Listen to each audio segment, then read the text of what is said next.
നമസ്കാരം. ഇന്ത്യയിൽ നിരവധി UPI പേയ്മെന്റ് ആപ്പുകളുണ്ട്. അതിൽ പ്രധാനപ്പെട്ട ആപ്പാണ് ഗൂഗിൾ പേ. ഡിജിറ്റൽ ഇടപാടിന്റെ ആദ്യകാലത്ത് എല്ലാ സേവനങ്ങളും സൗജന്യമായിരുന്നു.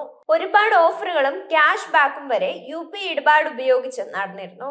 എന്നാൽ പതിയെ ചില ഇടപാടുകൾക്ക് പണം ഈടാക്കാൻ തുടങ്ങിയിരിക്കുകയാണ്.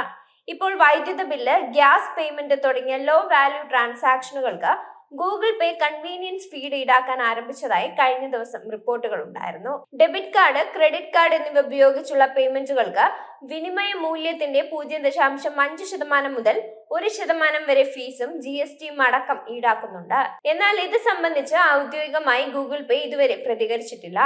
ഇത് ആദ്യമായിട്ടല്ല യൂട്ടിലിറ്റി ബിൽ പേയ്മെന്റുകൾക്ക് ഗൂഗിൾ പേ ഫീസ് ഈടാക്കുന്നത്.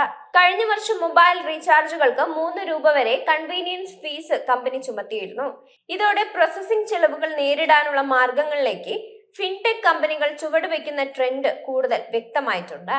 വളർച്ചയ്ക്കൊപ്പം വരുമാന വളർച്ചയും ബാലൻസ് ചെയ്ത് കൊണ്ടുപോകുന്ന ബിസിനസ് മോഡലിനാണ് ഇത്തരത്തിൽ പ്രാധാന്യം ലഭിക്കുന്നത്.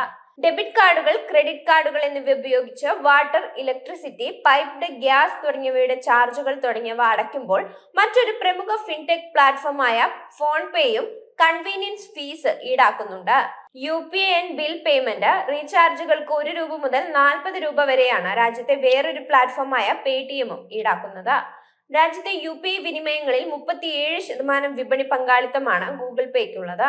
വാൾമാർട്ടിന്റെ ഫോൺ പേ ആണ് വിനിമയങ്ങളിൽ രാജ്യത്ത് 1-ാം സ്ഥാനത്ത് നിൽക്കുന്നത്.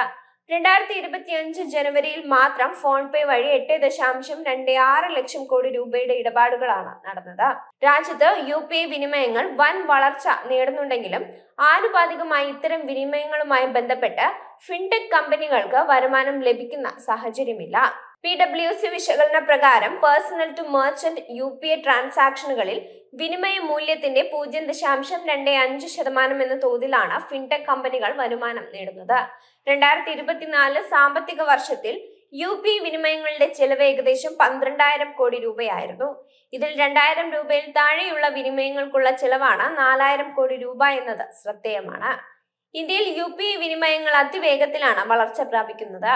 2025 ജനുവരിയിൽ മാത്രം ആകെ 16.99 ബില്യൺ എന്ന നമ്പറിലേക്കാണ് എത്തി നിൽക്കുന്നത്. ഇത്തരത്തിൽ 23.48 ലക്ഷം കോടി രൂപയുടെ വിനിമയങ്ങളാണ് നടന്നത്. ഇത് തൊട്ടു മുമ്പത്തെ വർഷത്തെ സമാന കാലയളവിനേക്കാൾ 39% വർധനവാണ്. ഇടപാടുകൾക്ക് പണം ഈടാക്കാൻ തുടങ്ങിയെങ്കിലും ഇന്ത്യയിൽ ഡിജിറ്റൽ ഇടപാടുകൾ വർദ്ധിച്ചു വരികയാണ് എന്നാണ് കണക്കുകൾ സൂചിപ്പിക്കുന്നത്. 2025 ജനുവരിയിൽ 23.48 ലക്ഷം കോടി രൂപയുടെ 16.99 ബില്യൺ ഇടപാടുകളാണ് UPI ഇടപാടുകളിലൂടെ രേഖപ്പെടുത്തിയത്. ഇത് വാർഷികാടിസ്ഥാനത്തിൽ നോക്കുകയാണെങ്കിൽ 39% വളർച്ചയാണ് സൂചിപ്പിക്കുന്നത്. ഇതിനിടയിലും മറ്റൊരു നീക്കവും ടെക് ലോകത്ത് നടക്കുന്നുണ്ട്. അടുത്തായി വന്ന റിപ്പോർട്ട് അനുസരിച്ച് വാട്സപ്പിലും ബിൽ പേയ്മെന്റുകൾ നടത്താനുള്ള സൗകര്യം ലഭിക്കുമെന്നാണ് പ്രതീക്ഷിക്കുന്നത്. വാട്സപ്പിൽ വരുന്ന ബിൽ പേയ്മെന്റുകൾക്ക് പണം ഈടാക്കുമോ എന്ന കാര്യത്തിൽ സ്ഥിരീകരണം വന്നിട്ടില്ല.